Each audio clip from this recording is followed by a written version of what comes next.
Est-ce que vous saviez que le plus grand restaurant de France a accueilli cette année plus de 400 000 clients et réalisé un chiffre d'affaires de 27 millions d'euros? Eh bien, c'est ce dont nous allons parler aujourd'hui. J'ai bien sûr nommé les grands buffets de Narbonne.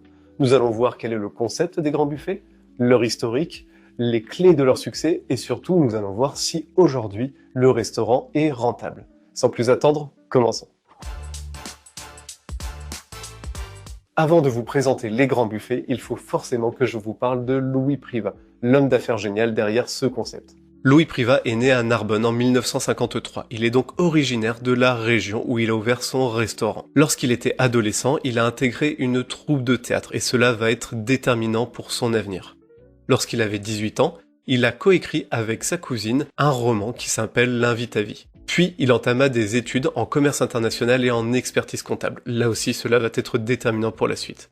Il intègre un cabinet d'expertise comptable, mais ne se sent pas vraiment satisfait avec ce chemin de carrière.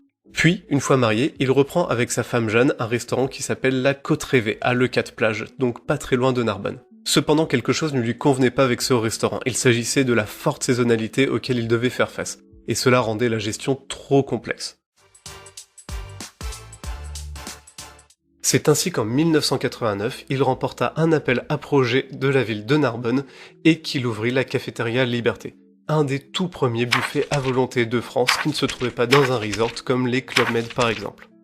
Le but derrière tout ça était de mettre en avant la gastronomie française et sa belle histoire. C'est en 1998 qu'il commença à plus faire parler de lui, avec le passage aux 35 heures sans baisse de rémunération pour toutes ses équipes. Et vous allez voir qu'il ne va pas en rester là. C'est en 2008 qu'il changea le nom Cafétéria Liberté pour les grands buffets et que le repas se trouvait aux alentours de 17 €. Vous allez voir qu'aujourd'hui nous n'en sommes plus du tout là et qu'il a énormément évolué. Au fur et à mesure des années, les grands buffets de Narbonne montent en gamme avec des plats de plus en plus prestigieux. Et c'est en 2016 que Louis Privat réussit un de ses plus grands coups marketing, en rachetant pour 40 000 € la presse à canard de la Tour d'Argent. Cela s'inscrit dans sa volonté de monter en gamme, de toujours continuer à proposer des plats très traditionnels avec la recette légendaire du canard au sang, et nous trouvions à cette époque-là un prix du repas aux alentours de 30 €. Avant de continuer, pensez à mettre un j'aime, à vous abonner et à partager cette vidéo avec le plus grand nombre de personnes. Cela aide énormément la chaîne à se développer et à être de plus en plus diffusée par l'algorithme de YouTube. Sans plus attendre, reprenons. En 2019, Louis Privat investit pour 5 millions d'euros qui lui permit de construire une tente royale qui permet d'augmenter la capacité d'accueil des grands buffets, c'est là-bas que j'ai eu la chance de manger, ainsi qu'un local technique de 1000 m² qui lui permet d'augmenter sa capacité de production. À ce moment-là, le prix du repas était à 37,90 €. C'est en 2020 qu'il remet le couvert avec un très grand coup marketing, dépasser le record du Guinness Book du plus grand plateau de fromage au monde. Il atteint 111 références françaises et étrangères. Cela lui permet notamment de passer le prix du repas à 42,90 €. Vous voyez qu'on est déjà bien loin des 17 € qu'il y avait en 2008.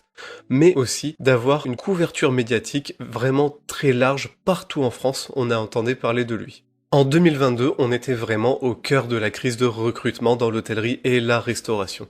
C'est ainsi qu'il décida dans un premier temps, en début d'année, d'augmenter le salaire de tous ses employés de 30%. Et en fin d'année, il décida d'indexer les salaires sur l'inflation. Donc il appliqua encore sur les 30 premiers pourcents une nouvelle augmentation de 6%. Cela est allé en même temps avec une augmentation du prix repas à 52,90 € justement pour financer ces augmentations de salaire, ainsi que l'augmentation du coût des matières premières due à l'inflation. Quand le directeur nous a annoncé l'augmentation de 30% en moyenne, on a été surpris, mais on était contents. On a applaudi. Les vitres sont plus faciles à ouvrir. Quand on les ouvre, elles chantent.